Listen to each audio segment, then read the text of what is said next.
नमस्कार, मी विशाल परदेशी. सुप्रभात. या बुलेटिनमध्ये आपलं सगळ्यांचं स्वागत. क्षणाक्षणाला ब्रेकिंग न्यूज, कारण राज्यात तसा राजकीय भूकंप झालेला आहे आणि त्यामुळेच घडामोडी ज्या आहेत त्या वेगवेगळ्या पद्धतीने समोर येताना दिसतात. बघा, आताची बातमी अशी आहे की शिवसेना आमदार दिलीप लांडे गुवाहाटीकडे रवाना झाल्याचं सूत्रांकडून कळतंय. लांडे गुवाहाटीकडे गेल्याची माहिती आणि काल सेनेच्या बैठकीला ते हजर होते. कालपर्यंत ते सेनेच्या बैठकीला हजर होते, पण आज अचानक ते नॉट रिचेबल झालेले आहेत. त्याच्यामुळे दिलीप मामा लांडे म्हणजे दिलीप लांडे उर्फ मामा हे आता गुवाहाटीला रवाना झाल्याची माहिती आपल्याला कळते. तशी माहिती आपल्याला सूत्रांनी दिली आहे. आणि आता दिलीप लांडे देखील एकनाथ शिंदे यांच्या गटामध्ये सहभागी होण्यासाठी गेलेत असं सूत्रांकडून आपल्याला कळतंय.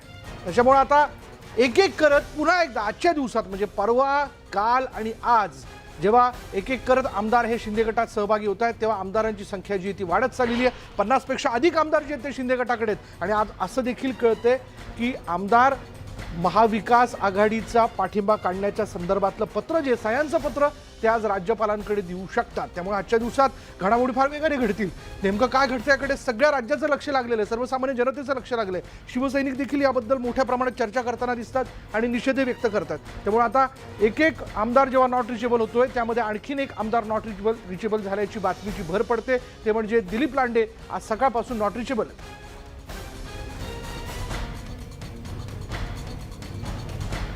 भास्कर जाधव देखील सध्या नॉट रिचेबल असल्याचं कळतं, त्यामुळे तेही शिंदे गटाला जाऊन मिळणार का अशा चर्चा आता रंगू लागल्यात. पण जाधव सध्या चिपळूणमध्ये असल्याची माहिती भास्कर जाधव यांच्या स्वीय सहाय्यकाने दिली आहे. भास्कर जाधवांच्या भावावर आज शस्त्रक्रिया होणार असल्याने ते वरिष्ठांना कल्पना देऊनच गेल्याची माहिती त्यांनी दिली आहे. मात्र जाधव असे अचानक संपर्कहीन झाल्याने चर्चा रंगल्या. याबद्दल बोलणार आहोत आमचे प्रतिनिधी स्वप्नील घाग आपल्याबरोबर आहेत. स्वप्नील, भास्कर जाधव नेमके आहेत तरी कुठे? विशाल, भास्कर जाधव हे आत्ता चिपळूणमध्येच आहेत. त्यांच्या भावाचं ऑपरेशन झाल्यामुळे त्यांना बघण्यासाठी ते मुंबईहून गावी दाखल झालेले आहेत. रात्री प्रवास झाला होता आणि त्या कारणाने त्यांनी फोन बंद ठेवल्याची माहिती मिळते आणि म्हणूनच त्यांचा फोन नॉट रिचेबल लागतोय. एकूण जर आपण बघितलं तर एकनाथ शिंदे हे गुवाहाटीमध्ये गेल्यानंतर त्या संपूर्ण घडामोडींना वेग आला होता. आमदार नॉट रिचेबल होत होते आणि त्यातच भास्कर जाधव यांचाही फोन रात्रीपासून नॉट रिचेबल लागल्यामुळे मोठी खळबळ उडाली होती. अनेक आमदार गुवाहाटीमध्ये गेले, त्यामुळे ह्या सगळ्या चर्चेनं उधाण आलं होतं. तर प्रत्यक्षामध्ये जेव्हा आपण चेक केलंय त्यावेळेला भास्कर जाधव आता चिपळूणमध्येच आहेत.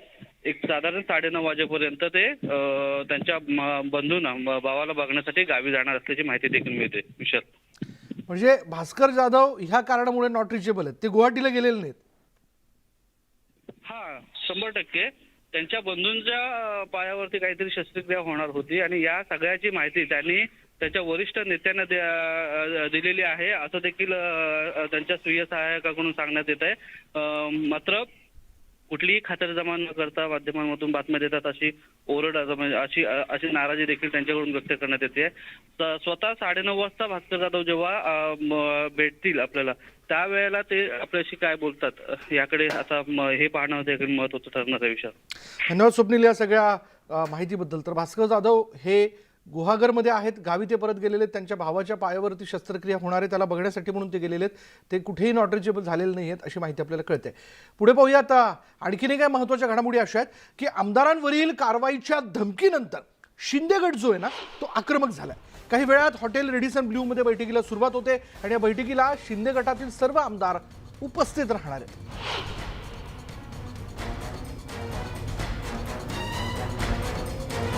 त्यामुळे 12 आमदारांचं आमदारपद जे आहे किंवा आमदारकी त्यांची रद्द करा या संदर्भातली मागणी जी आहे ती शिवसेनेच्या वतीने किंवा तशी धमकीच देण्यात आल्यानंतर आता हे आमदार जे ते आक्रमक झाल्याचं आपण बघतोय.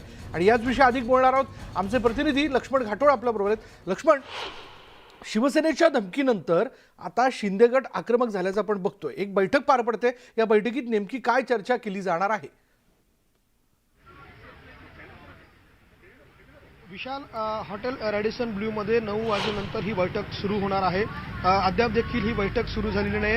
आमदारांची जमाजमाव जी आहे ती या ठिकाणी केली जाते आणि अनेक आमदार जे आहेत ते आपल्या रूममधनं अद्यापपर्यंत कॉन्फरन्स हॉलमध्ये दाखल झालेले नाही आहे. 10-20 आमदार जे आहेत ते कॉन्फरन्स हॉलमध्ये आलेले आहे आणि पुढच्या अर्ध्या तासामध्ये ही मीटिंग जी आहे ती सुरू होणार आहे. या बैठकीचं कारण विशाल असं आहे की या सगळ्या चर्चेदरम्यान या शिवसेनेकडनं जी 12 आमदारांना धमकी देण्यात आली, एक प्रकारे त्यांचं आमदारकीचं पद जे आहे ते रद्द करण्याबाबत इशारा देण्यात आला, या सगळ्या पार्श्वभूमीवर ही बैठक आयोजित करण्यात आलेली आहे आणि या बैठकीला काही कायदेतज्ञ देखील उपस्थित असणार आहे. एकनाथ शिंदे यांच्यासोबत सुरतपासून तर या गुवाहाटीपर्यंत देखील काही कायदेतज्ञ हे त्यांच्या सोबतच आहे. 4 ते 5 वकिलांची फौज ही एकनाथ शिंदेबरोबर सुरतपासून आहे. ती आता देखील या हॉटेल रॅडिसन ब्ल्यूमध्ये देखील दाखल आहे. त्यांच्याशी देखील सल्लामसलत केली जाणार आहे. पुढे नेमकं काय करायचं, जर 12 आमदारांवर कारवाई झाली किंवा 12 आमदारांच्या कारवाईबाबत जर यांनी अशा प्रकारचं अजय चौधरींनी जे काही पत्र दिलेलं आहे त्या पत्रावरती पुढे कशी पावलं टाकायची, आपण काय कायदेशीर प्रक्रिया पार पाडायची, कुणाला याबाबत पत्र लिहायचं किंवा काय भूमिका मांडायची, यासाठी सल्लामसलत जी आहे ती वकिलांबरोबर केली जाईल आणि त्यानंतर या बैठकीमध्ये जे आहे तो अंतिम निर्णय घेतला जाईल. मात्र अंतिम निर्णय घेण्याचे सगळे अधिकार जे आहे ते यापूर्वीच या सर्व शिवसेनेच्या आमदारांनी गटनेते एकनाथ शिंदे यांना दिलेले आहेत. ते बंडखोरांचे गटनेते आहेत, त्यामुळे त्यांना हे अधिकार त्यांनी सुपूर्द केलेले आहे आणि त्यामुळे आता एकनाथ शिंदे यावर काय निर्णय घेत आहे बघणं महत्त्वाचं ठरणार आहे. मात्र एकनाथ शिंदे अधिक आक्रमक होता. हे सगळे आमदार जे आहे शिवसेनेकडनं कुठल्याही प्रकारची भूमिका घेतली की तातडीनं त्याला उत्तर दिलं जात आहे. कुठल्याही प्रकारे आता तमा जी आहे ती शिवसैनिकांकडनं बाळगली जात नाही, एकनाथ शिंदेकडनं बाळगली जात नाही. बरोबर. समोर कोण आहे याची तमा आता बाळगली जात नाहीये.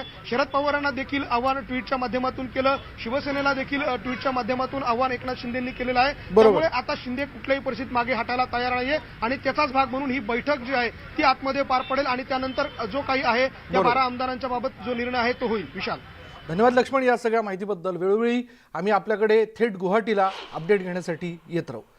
आणि यानंतर आपण पाहूयात, एकनाथ शिंदेंच्या बंडखोरीला शिवसेनेच्या आमदारांचं मोठं पाठबळ मिळत असल्याचं पाहायला मिळतंय. गुरुवारी सकाळपासून अनेक आमदार गुवाहाटीतील रेडिसन ब्ल्यू हॉटेलमध्ये दाखल झाले.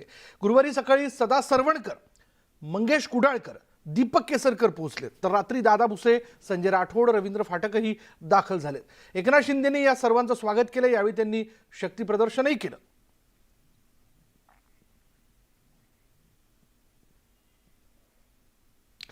सत्तेच्या सारीपाटात सध्या वेगवान घडामोडी सुरू आहे. शिवसेना आणि शिंदे गटात आमदारांची पळापळ सुरू आहे. अकोला जिल्ह्यातील बाळापूरचे आमदार नितीन देशमुख यांनी एकनाथ शिंदेंच्या गोटातून गनिमी काव्यानं सुटका करून घेतल्याचा दावा केला, तर देशमुखांना विमानानं नागपूरला सोडल्याचा दावा शिंदे गटानं केलाय.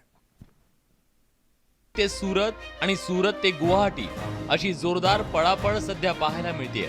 कोणता आमदार कोणाच्या गोटात आहे हेच कळायला मार्ग नाहीये, कारण दोन्ही बाजूंकडून वेगवेगळे दावे प्रतिदावे केले जात आहेत. अकोला जिल्ह्यातल्या बाळापूरचे शिवसेनेचे आमदार नितीन देशमुख यांनी गनिमी काव्यानं गुवाहाटीवरून सुटका करून घेतल्याचा दावा केला.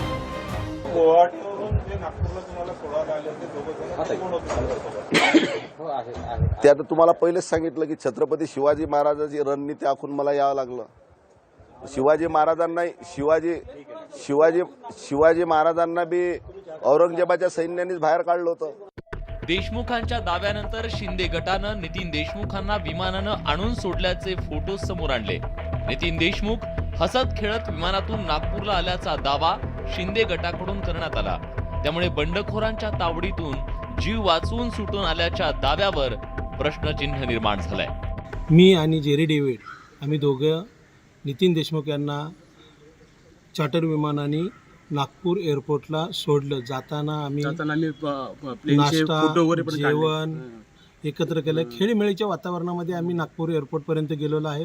तिथे गेल्यानंतर त्यांचे मित्र भेटले, त्यांचे नातेवाईक होते, त्यांचे कार्यकर्ते होते आणि त्यांच्या स्वाधीन केल्यानंतरच आम्ही तिथून दोघं रिटर्न आलो. दावे प्रतिदावे केले जात असल्यानं सुरत ते गुवाहाटी आणि गुवाहाटी ते नागपूर या प्रवासात नेमकं काय घडलं याचा सस्पेन्स अधिक वाढलाय. या फोटोंनी आमदार नितीन देशमुख यांच्या सुटकेच्या दाव्याची पोलखोल केली आहे. कौटुंबिक समस्येमुळे आपल्याला जावं लागेल अशी मागणी नितीन देशमुख यांनी एकनाथ शिंदे यांच्याकडे केली होती आणि एकनाथ शिंदे गटाने नितीन देशमुख यांना चार्टर्ड प्लेननं पुन्हा मुंबईला पाठवलं होतं. त्यामुळे नितीन देशमुख यांनी सांगितलेल्या सुटकेच्या नाट्यावरती आता प्रश्नचिन्ह उपस्थित केले जात आहेत. नितीन देशमुखांनी सुटका करून घेतल्याचा दावा केला, मात्र विमानातले त्यांचे फोटो आणि शिंदे समर्थकांसोबतचे व्हिडिओ वेगळंच सत्य सांगतायत. त्यामुळे हा गनिमी कावा की पश्चात बुद्धी हा सवाल आता निर्माण झालाय. अजित मांढरे, न्यूज 18 लोकमत, ठाणे. तर म्हणजे असं आहे की आता प्रत्येकाला प्रत्येकाची चिंता सतावते आणि त्यातच बघा महाविकास आघाडी सरकार जे आहे त्या सरकारवर अस्थिरतेचं संकट आहे.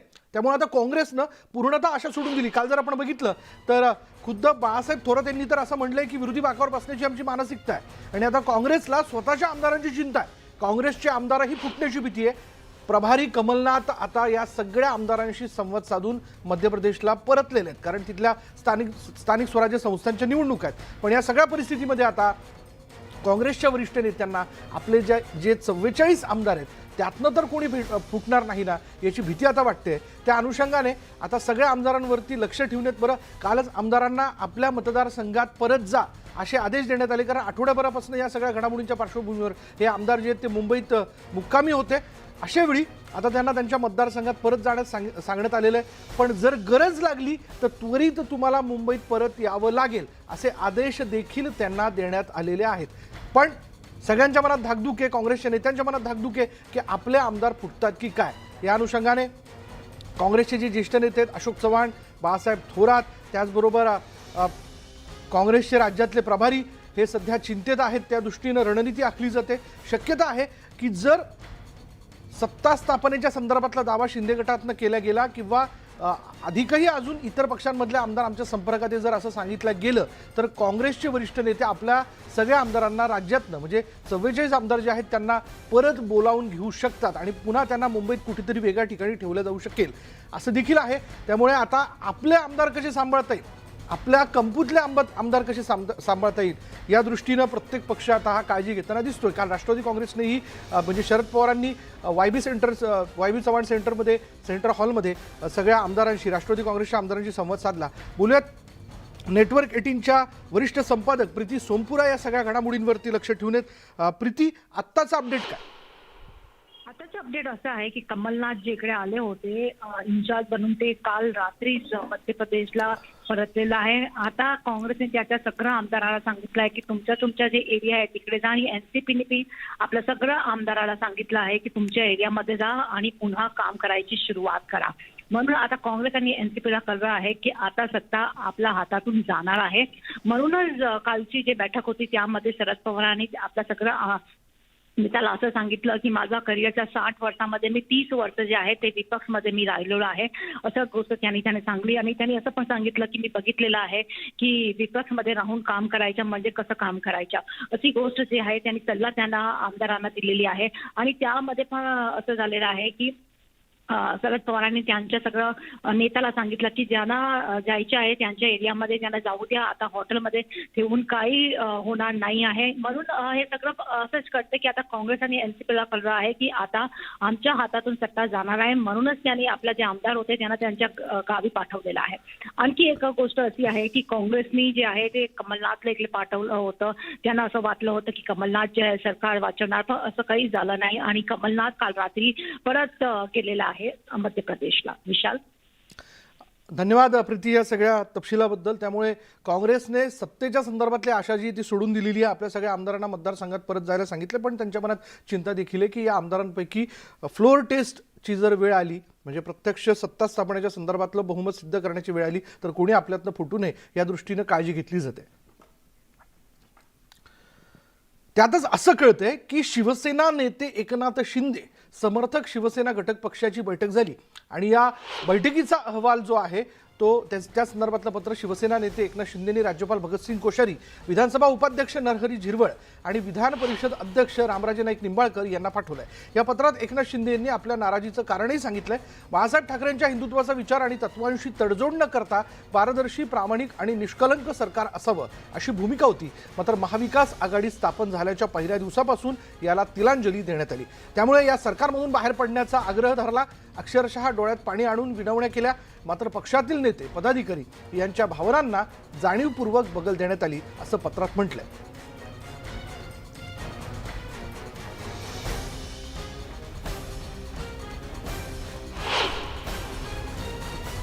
एक लक्षात घ्या की भाजपसोबत निवडणुका लढवल्यानंतर राष्ट्रवादी काँग्रेसची आघाडी करून महाविकास आघाडी सरकार स्थापन झाल्याचं शिवसेना आमदारांना अजिबात पटलेलं नव्हतं. शिवसेनेने आपल्या विचार धोरणांच्या विपरीत असलेल्या काँग्रेस आणि राष्ट्रवादी पक्षांशी हातमिळवणी करून सरकार स्थापन केलं. राष्ट्रवादी आणि काँग्रेसच्या दबावामुळे मराठी माणसासाठी लढणाऱ्या शिवसेनेला अनेकदा आपल्या विचारांच्या विरोधात जाऊन भूमिका घ्यावी लागली. शिवसेना प्रमुख बाळासाहेब ठाकरे यांची आपली हिंदुत्वाचा विचार आणि तत्वांशी तडजोड न करता पारदर्शी, प्रामाणिक आणि निष्कलंक सरकार असावं अशी भूमिका होती.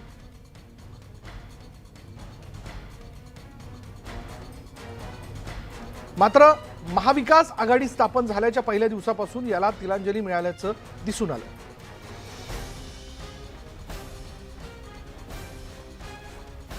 या संदर्भात अनेकदा पक्ष नेतृत्वाशी चर्चा केली, यातून बाहेर पडण्याचा आग्रह धरला, अक्षरशः डोळ्यात पाणी आणून विनवण्या केल्या. मात्र पक्षातील नेते पदाधिकारी यांच्या भावनांना जाणीवपूर्वक बगल देण्यात आली. आमचे प्रतिनिधी विवेक गुप्ता यांनी एकनाथ शिंदेंशी बातचीत केली. पाहूयात त्यांनी काय म्हटलं.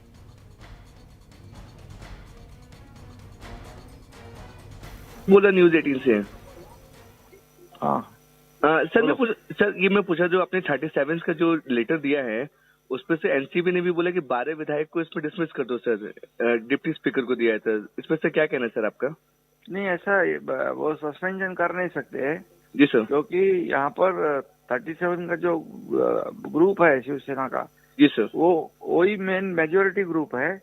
और दूसरी बात, जो सुनील प्रभु व्हीप उन्होंने जो लेटर दिया है जी सर, सस्पेंशन करो डिप्टी स्पीकर को, उनको वैसा अधिकार नहीं है क्योंकि वो माइनॉरिटी में है। ये जो गठनेता है जो चेंज किया वो इलीगली चेंज किया, क्योंकि मेजोरिटी पूरी मीटिंग बुलानी पड़ती है एमएलएस की और उसके बाद ही गठनेता या व्हीप जो है चेंज किया जाता है।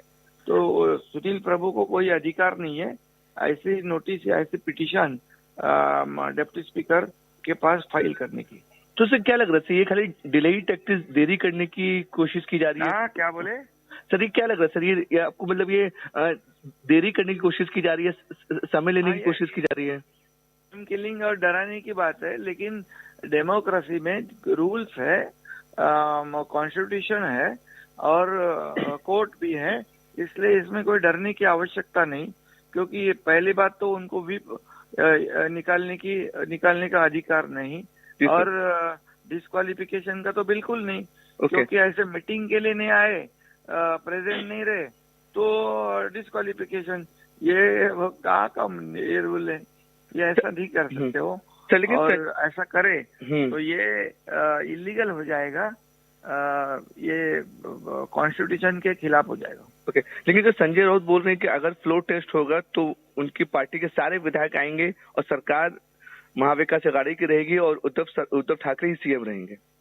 अरे भैया, अभी देखिए यहाँ पर जितने 37 शिवसेना के सिंबल पे चुन के आए हुए विधायक जो है वो हमारे साथ है।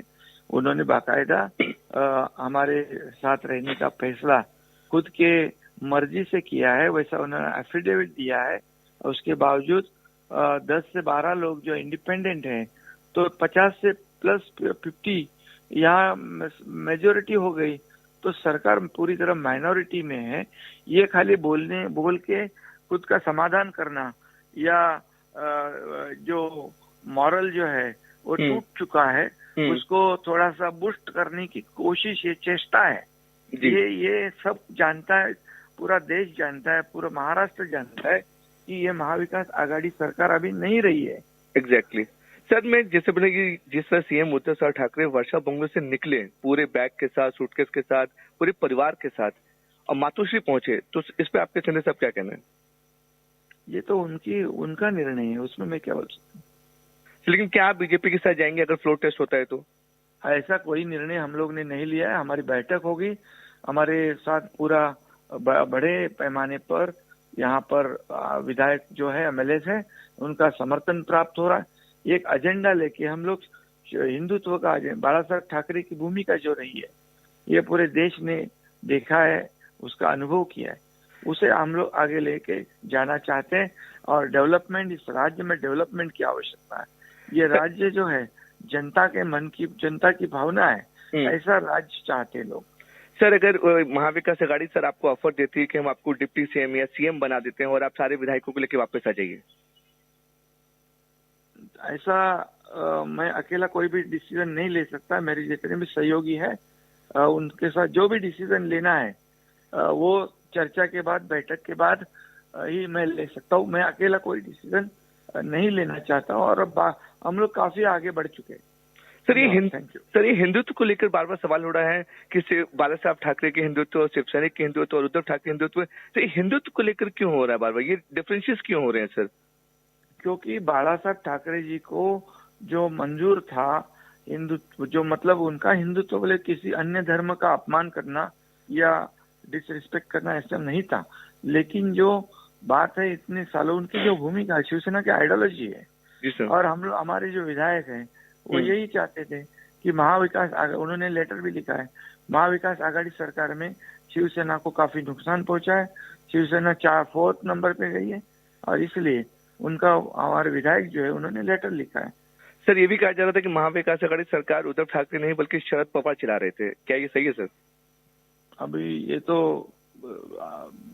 ये लोगों की भावना हो सकती है।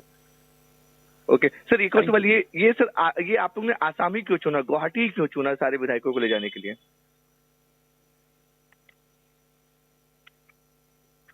Hello Chandresh sir, good morning, Vivek बोला न्यूज 18 से। आणि आता या क्षणाला नाशिकमधून अशी घडामोड हाती येते की एकनाथ शिंदे यांच्या समर्थनार्थ आपण जर पाहिलं तर त्यांचे जे समर्थक आहे ते राज्यभरात ठिकठिकाणी त्यांना समर्थन व्यक्त करण्यासाठी पोस्टर लावताना दिसतात, पण आता ठाण्यापाठोपाठ नाशिकमध्ये देखील त्यांना समर्थन व्यक्त करणारे किंवा समर्थन देणारे बॅनर जे आहेत ते झळकलेले आहेत। एकनाथ शिंदे समर्थकांकडून नाशिकमध्येही शक्ती प्रदर्शन केले जाते। हिंदू हृदय सम्राट बाळासाहेब ठाकरे यांची हिंदुत्ववादी शिवसेना चालवणाऱ्या धर्मवीर आनंद दिघे साहेब यांचा वारसा पुढे नेणाऱ्या एकनाथ शिंदे यांचा आम्हाला सार्थ अभिमान असल्याचा उल्लेख या बॅनरमध्ये, तसा आशय जो आहे तसा आशय त्यामध्ये देण्यात आलेला आहे। हे बॅनर ठिकठिकाणी लावण्यात आलेले आहेत आणि एकनाथ शिंदेंच्या समर्थनार्थ हे बॅनर जे ते लावण्यात आले।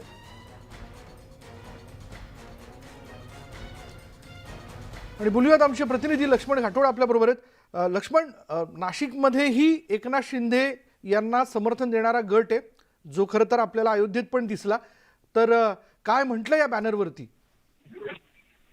या होर्डिंगच्या निमित्तानं विशाल महाराष्ट्रातील शिवसेनेमध्ये उभी फूट पडती आहे की काय असा प्रश्न निर्माण झालेला आहे। कारण आता ठाण्यापाठोपाठ नाशिकमध्ये देखील एकनाथ शिंदे यांच्या समर्थनार्थ भले मोठे होर्डिंग जे आहे ते शहराच्या चौकात लावण्यात आलेले आहे। योगेश म्हस्के नावाचा त्यांचा हा कार्यकर्ता आहे, तर आणखी एक पदाधिकारी आहे। या 2 पदाधिकाऱ्यांनी कार्यकर्त्यांनी नाशिकमध्ये ही होर्डिंगबाजी करत एकनाथ शिंदे जे आहेत त्यांना समर्थन दर्शवलेलं आहे। हिंदू हृदय सम्राट बाळासाहेब ठाकरे आणि आनंद दिघे साहेब यांचं हिंदुत्व आपण पुढे घेऊन जात आहे, याचा आम्हाला सार्थ अभिमान आहे, अशा प्रकारचा आशय या फलकांवरती आहे। आणि एक प्रकारे एकनाथ शिंदे यांना पाठिंबा जो आहे तो महाराष्ट्रातून वाढताना पाहायला मिळतो। एकनाथ शिंदे यांचे महाराष्ट्रभर समर्थक आहे आणि त्याच समर्थकांपैकी काही समर्थकांनी आज नाशिक शहराच्या वेगवेगळ्या भागामध्ये अशा प्रकारचे फलक लावून एकनाथ शिंदे यांचं जोरदार समर्थन केलेलं आहे। त्यामुळे त्या ठिकाणी असलेल्या शिवसेनेच्या मुख्य गटातले कार्यकर्ते पदाधिकारी या होर्डिंगच्या शक्ती प्रदर्शनानंतर कशा प्रकारे रिॲक्ट करतात, त्या ठिकाणी नेमका काय गोंधळ निर्माण होतो हे बघणं महत्त्वाचं ठरणार आहे। कारण नाशिक ही शिवसेनेचा हा बालेकिल्ला राहिलेला आहे सुरुवातीपासून, त्यामुळे या ठिकाणी शिवसेनेचे कट्टर शिवसैनिक जे उद्धव ठाकरे, आदित्य ठाकरे यांना मारणारे, मातोश्रीला मारणारे शिवसैनिकांची संख्या जी आहे ती नाशिकमध्ये मोठ्या प्रमाणात आहे। मात्र त्याच नाशिकमध्ये अशा प्रकारचे होर्डिंग लागलेले आहे, त्यामुळे आता त्या ठिकाणी असलेल्या शिवसैनिकांना एक प्रकारे एकनाथ शिंदे समर्थकांच्या शिवसैनिकांनी डिवचलेलं आहे। त्यामुळे ते मातोश्रीला मानणारे शिवसैनिक आता या होर्डिंगला कशा प्रकारे रिॲक्ट करतात हे बघणं महत्त्वाचं ठरणार आहे। विशाल, धन्यवाद लक्ष्मण या सगळ्या तपशिलाबद्दल। तर शिवसेनेत देखील उभी फूट पडताना आपण बघतोय नाशिकमध्ये ही, जो खरं तर नाशिक म्हणजे शिवसेनेचा बालेकिल्ला म्हणवला जातो, त्या नाशिकमध्येही आता एकनाथ शिंदेंच्या समर्थनार्थ काही शिवसैनिक समर्थन देणारे पोस्टर जे आहेत ते लावताना दिसत आहेत। यानंतर या बुलेटिनमध्ये इथेच थांबणार आहोत। पहा फक्त न्यूज 18 लोकमत।